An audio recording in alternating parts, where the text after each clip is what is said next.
இருசக்கர வாகனத்தில் முகமூடி அணிந்து வந்த அடையாளம் தெரியாத நபர் ஒருவர் ஹாதியின் தலையில் சரமாரியாக சுட்டுவிட்டு தப்பினார். கொன்ற பிறகும் அடங்காத அந்த கும்பல் திபு சந்திரதாஸ் உடலை மரத்தில் கட்டி பெட்ரோல் ஊற்றி எரித்தது. கொல்லப்பட்ட திபு செய்த ஒரே தவறு ஹிந்துவாக பிறந்தது. ஹாதியை சுட்டது போலவே ஷிக்தர் தலையை குறிவைத்து மர்ம நபர்கள் சுட்டனர். எனது குடும்பத்தை தாக்கியவர்கள் தான் இந்திய தூதரகத்தையும் தாக்கியுள்ளனர் என்று ஷேக் ஹசீனா குற்றம் சாட்டியுள்ளார். இன்றைய சூழ்நிலையில் ஒற்றுமை மட்டுமே தங்களை காக்கும் ஆயுதம் என்கிற முடிவுக்கு வங்கதேச இந்துக்கள் வந்துள்ளனர். கோலஹலாஸ் டிவி யூடியூப் சேனல், இது வாய்மையின் எக்காலம். வணக்கம் நண்பர்களே. வங்கதேசத்தில் கலவரம் காட்டுத்தீயாகி வருகிறது. பதற்றம் நாளுக்கு நாள் பரவி வருகிறது.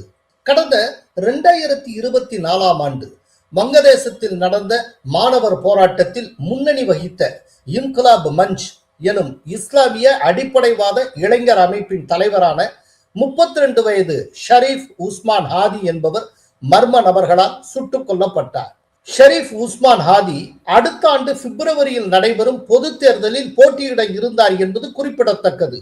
தேர்தல் பரப்புரையில் ஈடுபடுவதற்காக கடந்த 12ஆம் தேதி வங்கதேச தலைநகர் டாக்காவில் ரிக்ஷாவில் சென்று கொண்டிருந்தார். அப்போது இருசக்கர வாகனத்தில் முகமூடி அணிந்து வந்த அடையாளம் தெரியாத நபர் ஒருவர் ஹாதியின் தலையில் சரமாரியாக சுட்டுவிட்டு தப்பினார். பலத்த காயமடைந்த ஹாதி டாக்கா மருத்துவக் கல்லூரி மருத்துவமனையில் அனுமதிக்கப்பட்டார். பின்னர் மேல் சிகிச்சைக்காக சிங்கப்பூர் அழைத்து செல்லப்பட்டார். பின்னர் வங்கதேசத்தில் உள்ள பொது மருத்துவமனையில் அனுமதிக்கப்பட்ட அவர் கடந்த 18ஆம் தேதி உயிரிழந்தார். ஹாதியின் கொலையை தொடர்ந்து வங்கதேசத்தில் கலவரம் வெடித்தது. வங்கதேச போலீசார் நடத்திய விசாரணையில் ஹாதியை ஃபைசல் கரீம் மசூத் என்பவர் சுட்டதும் அப்போது அவருடன் ஆலங்கீர் ஷேக் என்பவர் இருந்ததும் தெரிய வந்தது. இதற்கு மத்தியில் கொலையாளிகள் இருவரும் சட்டவிரோதமாக எல்லையை தாண்டி இந்தியாவுக்கு தப்பி ஓடி விட்டதாக வங்கதேச ஊடகங்கள் விஷமத்தனமாக செய்திகள் வெளியிட்டன. இதைத் தொடர்ந்து அங்குள்ள இந்திய தூதரகங்கள், துணை தூதரகங்கள் தாக்கப்பட்டன. இஸ்லாமிய அடிப்படைவாத இளைஞர் கூட்டம் அந்த தாக்குதலை முன்னெடுத்தது. இந்நிலையில் வங்கதேச உள்துறை அமைச்சகம் சார்பில் டாக்காவில் திங்கட்கிழமை அவசர பத்திரிகையாளர் சந்திப்பு நடத்தப்பட்டது. அதில் காவல்துறை கூடுதல் ஐஜி ரஃபில் குல் இஸ்லாம் என்ன கூறினார் என்பதை பார்ப்போம். ஃபைசல் கரீம் மசூத் எங்கு பதுங்கி இருக்கிறார் என்கிற தகவல் இதுவரை காவல்துறைக்கு கிடைக்கவில்லை. அவர் பதுங்கி இருக்கும் இடத்தை கண்டறியும் பணியில் காவல்துறையும் புலனாய்வு முகமைகளும் தீவிரமாக பணியாற்றி வருகின்றன. அவர் நாட்டை விட்டு வெளியேறியது தொடர்பாக நம்பகமான தகவல் எதுவும் கிடைக்கவில்லை. যেটা আপনি বলেছেন যে উনি সে আসামি বর্ডার পার হয়ে চলে গেছে কিনা, এই বিষয়টা আমাদের কাছে সুনির্দিষ্ট তথ্য, আমরা এখনো কনফার্ম হতে পারিনি যে সে হয়ে চলে গেছে. தங்களின் இருப்பிடத்தை கண்டுபிடித்து விடக் கூடாது என்பதற்காக வெளிநாட்டுக்கு தப்பிச் சென்று விட்டது போன்ற தகவலை குற்றவாளிகளே பரப்ப வாய்ப்பு உள்ளது. এটা একটা হতে পারে, এটা একটা অনেক সময় অপরাধীরা নানা ধরনের তথ্য দিয়ে, বিভ্রান্তিকর তথ্য দিয়ে নিজেদের অবস্থানটা গোপন করারও প্রয়াস চালাতে পারে, সেরকম একটা প্রচেষ্টা হতে পারে. மேலும் ஹாதியின் கொலையில் தனிப்பட்ட பகை எதுவும் இல்லை. அது அரசியல் ரீதியான கொலை என்பது முதல் கட்ட விசாரணையில் தெரிய வந்திருக்கிறது. என்றாலும் அனைத்து கோணங்களிலும் விசாரணை நடத்தி வருகிறோம் என்றார் ஐஜி. শেষ অবস্থানটা সুনির্দিষ্টভাবে আমাদের কাছে এভাবে তথ্য নাই. আমরা নানাভাবে আমাদের তদন্তকারী অফিসাররা, আমাদের গোয়েন্দারা চেষ্টা করে যাচ্ছে. இதற்கு மத்தியில் கடந்த 18ஆம் தேதி மைமன் சிங் மாவட்டத்தில் உள்ள தொழிற்சாலை ஒன்றில் மேலாளராக பணியாற்றி வந்த ஹிந்து சமயத்தை சார்ந்த திபு சந்திரதாஸ் என்பவர் மத நிந்தனையில் ஈடுபட்டதாக கூறி அடித்துக் கொல்லப்பட்டார். அவரை மதவெறி பிடித்த கும்பல் ஒன்று அடித்தே கொன்றது. கொன்ற பிறகும் அடங்காத அந்த கும்பல் திபு சந்திரதாஸ் உடலை மரத்தில் கட்டி பெட்ரோல் ஊற்றி எரித்தது. இது குறித்து NDTVயிடம் பேசிய திபுவின் தந்தை ரவிலால் தாஸ், என் மகனை அடித்து மரத்தில் கட்டி வைத்து உயிருடன் தீயிட்டு கொளுத்தினர் என்று குறிப்பிட்டார். திபு சந்திரதாஸ் படுகொலை குறித்து ஊடகங்கள் தெரிவிக்கிற செய்திக்கும் அவரது தந்தை சொல்கிற தகவலுக்கும் வித்தியாசம் உள்ளது. திபு சந்திரதாஸ் கொல்லப்பட்ட பிறகு அவரது உடலை மரத்தில் கட்டி தீ வைத்ததாக ஊடகங்கள் கூறுகின்றன. ஆனால் மரத்தில் உயிருடன் கட்டி வைத்து தீ வைத்துக் கொன்றதாக திபுவின் தந்தை கூறுகிறார். திபுவின் சகோதரர் அபு சந்திரதாஸ், ஒரு விலங்கு கூட இத்தனை கொடூரமாக கொலை செய்யப்பட்டிருக்காது என்று வெடித்து சிதறினார். கொல்லப்பட்ட திபு செய்த ஒரே தவறு ஹிந்துவாக பிறந்தது. திபுவின் கொலை தொடர்பாக 7 பேரை போலீசார் கைது செய்துள்ளனர். திபுவின் படுகொலையை தொடர்ந்து வங்கதேசத்தில் சிறுபான்மையினருக்கு பாதுகாப்பு அளிக்க இடைக்கால அரசு தவறிவிட்டதாக குற்றம் சாட்டி சிறுபான்மையினர் அமைப்புகள் சார்பில் திங்கட்கிழமை பெரும் போராட்டம் நடத்தப்பட்டது. இந்து அமைப்புகள் உள்பட பிற சிறுபான்மையினர் அமைப்புகளின் தலைவர்கள் டாக்காவில் மனித சங்கிலி போராட்டத்தில் ஈடுபட்டனர். போராட்டக்காரர்களிடையே பேசிய சிறுபான்மையின அமைப்புகளின் இணை ஒருங்கிணைப்பாளர் மணிந்திரகுமார் நாத், மனிதாபிமானமுள்ள வங்கதேசத்தை கட்டமைக்கப் போவதாக இடைக்கால அரசின் தலைமை ஆலோசகர் முகமது யூனுஸ் குறிப்பிட்டிருந்தார். ஆனால் நிஜத்தில் அவர் மனிதாபிமானமற்ற தலைமை ஆலோசகராக உள்ளார் என்றார். அதே நேரம் வங்கதேசத்தை கண்டித்து டெல்லியில் உள்ள வங்கதேச தூதரகம் மற்றும் திரிபுராவில் உள்ள வங்கதேச துணை தூதரகம் முன்பாக பிஜேபி உள்பட பல்வேறு அரசியல் கட்சியினர் ஆர்ப்பாட்டத்தில் ஈடுபட்டனர். கொல்கத்தாவில் உள்ள வங்கதேச துணை தூதரகம் அருகே பிஜேபி மற்றும் காங்கிரஸ் கட்சியினர் திங்கட்கிழமை தனித்தனியாக ஆர்ப்பாட்டத்தில் ஈடுபட்டனர்.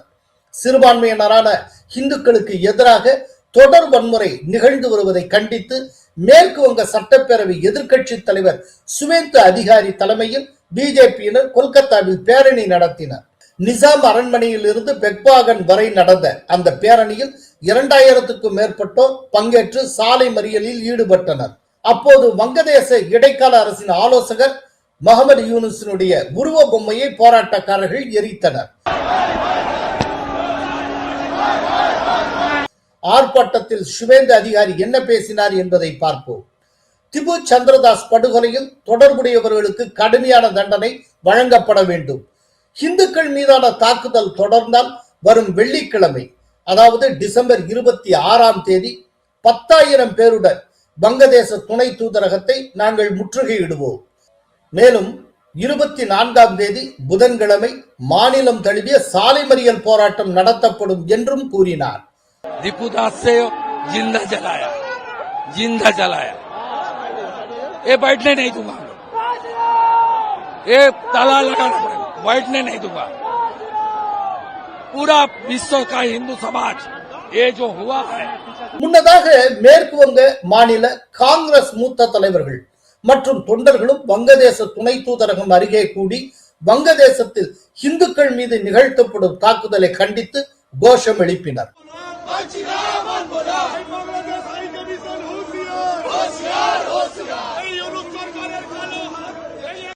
வங்கதேசத்தில் இந்துக்கள் தாக்கப்படுவதை கண்டித்து ஜம்மு காஷ்மீரின் கிஷ்துவார் மாவட்டத்தில் திங்கட்கிழமை முழு அடைப்பு நடத்தப்பட்டது. சனாதன தர்ம சபா உள்பட பல்வேறு இந்து அமைப்புகளின் அழைப்பின் பேரில் பெரும்பாலான கடைகள், வணிக நிறுவனங்கள் அடைக்கப்பட்டிருந்தன. கிஷ்துவார் நகரில் குலித் சவுக் பகுதியில் நடந்த தர்ணா போராட்டத்தில் ஜம்மு காஷ்மீரின் எதிர்க்கட்சி தலைவர் சுனில் சர்மா உள்பட பிஜேபி தலைவர்கள் அத்தனை பேரும் பங்கெடுத்தனர். அதைத் தொடர்ந்து அந்த 2 தூதரக அலுவலகங்களிலும் நுழைவு விசா வழங்கும் சேவையை வங்கதேசம் தற்காலிகமாக நிறுத்தியது. இது குறித்து டெல்லியில் உள்ள வங்கதேச தூதரகம் திங்கட்கிழமை வெளியிட்ட அறிவிப்பில் தவிர்க்க முடியாத சூழ்நிலை காரணமாக நுழைவு விசா சேவை தற்காலிகமாக நிறுத்தப்படுகிறது என்று தெரிவிக்கப்பட்டுள்ளது. திரிபுராவில் உள்ள வங்கதேச துணை தூதரகமும் இந்த அறிவிப்பை வெளியிட்டுள்ளது.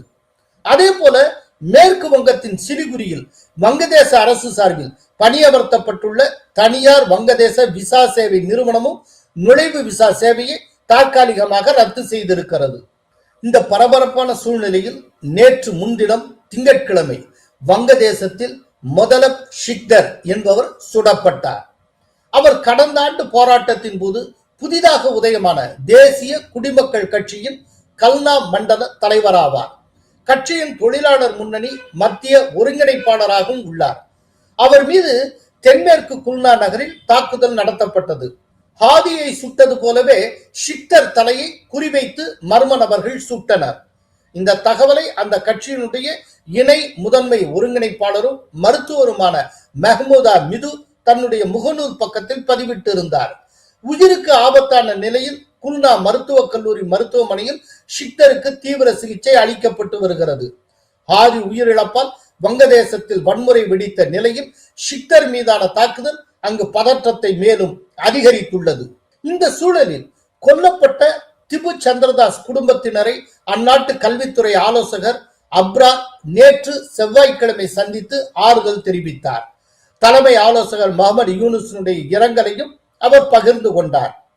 இதற்கு மத்தியில் திபு சந்திரதாஸ் படுகொலையை கண்டித்து நேற்று செவ்வாய்க்கிழமை காலை டெல்லியில் உள்ள வங்கதேச தூதரகத்தை நோக்கி விஹெச்பி மற்றும் பஜ்ரங் அமைப்புகளை சார்ந்த நூற்றுக்கணக்கான போராட்டக்காரர்கள் காவி கொடிகளுடன் பேரணியாக வந்தனர்.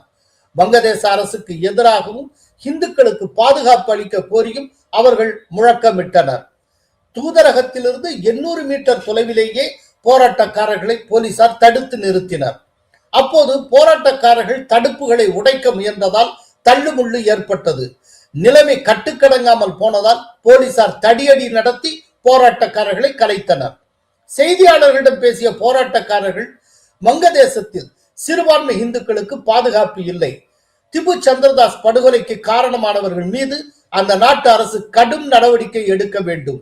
இந்திய அரசு ராஜ்ய ரீதியில் அழுத்தம் கொடுத்து அங்குள்ள இந்துக்களின் பாதுகாப்பை உறுதி செய்ய வேண்டும் என்று கோரினர். கொல்கத்தா மற்றும் மும்பையில் உள்ள வங்கதேச துணை தூதரகங்கள் அருகேயும் நூற்றுக்கணக்கான இந்து அமைப்பினர் போராட்டத்தில் ஈடுபட்டனர். அங்கு பாதுகாப்பு பணியில் இருந்த காவலர்கள் போராட்டக்காரர்களை வலுக்கட்டாயமாக கைது செய்து அப்புறப்படுத்தினர். இந்தியாவில் முன்னெடுக்கப்பட்ட இந்த போராட்டங்களை தொடர்ந்து வங்கதேச வெளியுறவுத்துறை அந்நாட்டுக்கான இந்திய தூதர் பிரணாய் வர்மாவை நேரில் அழைத்து கவலை தெரிவித்தது. பிரணாய் வர்மாவையும் இந்திய துணை தூதரையும் நேரில் அழைத்த வங்கதேச வெளியுறவுத்துறை செயலாளர் ஆசாத் ஆலம் ஷியாம் இந்தியாவில் உள்ள வங்கதேச தூதரகங்களின் பாதுகாப்பை உறுதி செய்ய வேண்டும் என்று வலியுறுத்தினார். இது தொடர்பாக வங்கதேச வெளியுறவுத்துறை வெளியிட்டிருக்கும் செய்தி குறிப்பில் என்ன கூறப்பட்டுள்ளது என்பதை பார்ப்போம். இந்தியாவில் உள்ள வங்கதேச தூதரகம் துணை தூதரகங்கள் அருகே நடைபெற்ற விரும்பத்தகாத சம்பவங்கள் வன்முறை நிறைந்த போராட்டங்கள் குறித்து பிரணாய் வர்மாவிடம் ஆழ்ந்த கவலை தெரிவிக்கப்பட்டது. அதே நேரம் இந்தியாவுக்கான வங்கதேச தூதர் ரியாஸ் ஹமிதுல்லாவை செவ்வாய்க்கிழமை நேரில் அழைத்து தன்னுடைய ஆழ்ந்த கவலையை தெரிவித்திருக்கிறது இந்தியா. வங்கதேச மாணவர் தலைவர் ஷரீப் உஸ்மான் ஹாதி கொல்லப்பட்டதன் பின்னணியில் இந்தியா இருப்பதாக சில ஆதாரமற்ற வதந்திகள் வங்கதேசத்தில் பரப்பப்பட்டு வருகின்றன. இது போன்ற ஆதாரமற்ற வதந்திகள் வங்கதேசத்தில் இந்திய எதிர்ப்பு உணர்வை தூண்டுவதுடன் இரு நாட்டு உறவுகளை பாதிக்கும் என்பதால் முழு விசாரணை நடத்தி உண்மையை வெளிக்கொண்டு வர வேண்டும் என்று வங்கதேச தூதரிடம் இந்தியா திட்டவட்டமாக தெரிவித்திருக்கிறது. வங்கதேசத்தில் சிறுபான்மை இந்துக்கள் மீது நடத்தப்படும் தாக்குதல்கள் மற்றும் இந்து இளைஞர் அடித்துக் கொல்லப்பட்ட சம்பவங்களுக்கு ஐநா பொதுச் செயலாளர் அன்டோனியோ குட்ரஸ் கவலை தெரிவித்திருக்கிறார். நியூயார்க்கில் உள்ள ஐநா தலைமையகத்தில் செய்தியாளர்களை சந்தித்த ஐநா பொதுச் செயலாளருடைய செய்தி தொடர்பாளர் ஸ்டீஃபன் துஜாரிக் என்ன கூறினார் என்பதை பார்ப்போம். வங்கதேசத்தில் நிலவி வரும் வன்முறை சம்பவங்கள் குறித்து நாங்கள் கவலை அடைந்துள்ளோம். குறிப்பாக சிறுபான்மையினருக்கு எதிரான தாக்குதல்கள் கவலை தருகின்றன. வங்கதேச மக்களின் பாதுகாப்பை உறுதி செய்ய அந்த நாட்டு அரசு தேவையான அனைத்து நடவடிக்கைகளையும் எடுக்கும் என்று நாங்கள் நம்புகிறோம் என்றார்.